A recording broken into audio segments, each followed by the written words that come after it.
Sanju സാംസണെ Indian ടീമിൽ എടുത്തത് BJP. സംസ്ഥാന സംഘടനാ സെക്രട്ടറി കെ സുഭാഷ് ഇടപെട്ടെന്ന് ബി.ജെ.പി. സംസ്ഥാന പാനലിസ്റ്റ് അംഗം ജോമോൻ ചക്കാലയ്ക്കലാണ് വിചിത്രവാദവുമായി രംഗത്തെത്തിയത്. അലക്സ് മുഹമ്മദ് തിരുവനന്തപുരത്ത് നിന്ന് ചേരുന്നു. കൂടുതൽ വിവരങ്ങളുമായി. അലക്സ്, എന്താണ് വിശദാംശങ്ങൾ?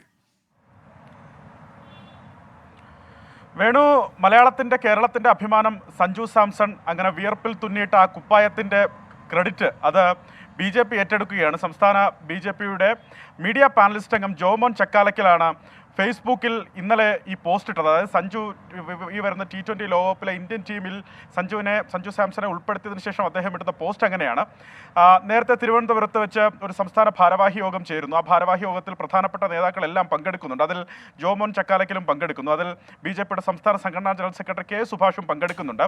കേരളത്തിന്റെ ഐക്കണായ സഞ്ജു സാംസണെ ടീമിൽ നിന്ന് തഴയുന്നതിനെ സംബന്ധിച്ചുള്ള കാര്യം താൻ ആ യോഗത്തിൽ ഉന്നയിച്ചു എന്നാണ് ജോമോൻ ചക്കാലയ്ക്കലിന്റെ അവകാശവാദം. അദ്ദേഹം ആ പോസ്റ്റിൽ പറയുന്നതും അങ്ങനെയാണ്. ആ പോസ്റ്റിന്റെ കണ്ടന്റ് അങ്ങനെയാണ്. തുടർന്ന് കെ സുഭാഷ് അത് സംബന്ധിച്ച് ഉറപ്പ് അദ്ദേഹത്തിന് നൽകുന്നു.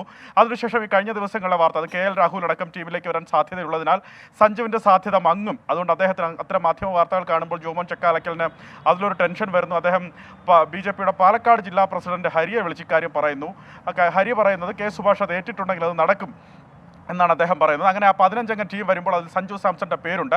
കെ സുഭാഷിനെ താൻ പുകഴ്ത്തി പറയുന്നതല്ല, പക്ഷേ സുഭാഷ് ഒരു കാര്യം ഏറ്റെടുത്താൽ അത് നടപ്പിലാക്കും എന്നൊക്കെയാണ് അദ്ദേഹം ഇത് പറഞ്ഞ് അവസാനിക്കുന്നത്. വിചിത്രവാദമാണ്, അത് അങ്ങേയറ്റം കൗതുകരം കൂടിയാണ്. പക്ഷേ അതിൽ ഒരു മറുവാദം കൂടിയുണ്ട്. കാരണം BCCIയുടെ സെക്രട്ടറി ജയ്ഷായാണ് ഈ ബി.ജെ.പി. വിരുദ്ധർ ആകമാനം പ്രചരിപ്പിക്കുന്ന ഈ രാജ്യത്തെ തന്നെ സംഘടനകൾ, പൊതുമേഖലാ സ്ഥാപനങ്ങളൊക്കെ ബി.ജെ.പി. കൈയടക്കുന്നു എന്നൊരു ആരോപണം നിലനിൽക്കുന്നുണ്ട്. അങ്ങനെയെങ്കിൽ ബി.ജെ.പിക്ക് ഈ വിഷയത്തിൽ, ഈ ക്രിക്കറ്റ് ടീം സെലക്ഷനിലൊക്കെ ഇടപെടാൻ സാധിക്കുമോ എന്നൊരു വിഷയം കൂടി ഉയർന്നു വരുന്നുണ്ട്. അലക്സ് മുഹമ്മദാണ് തിരുവനന്തപുരത്ത് നിന്ന് വിവരങ്ങൾ നൽകിയത്.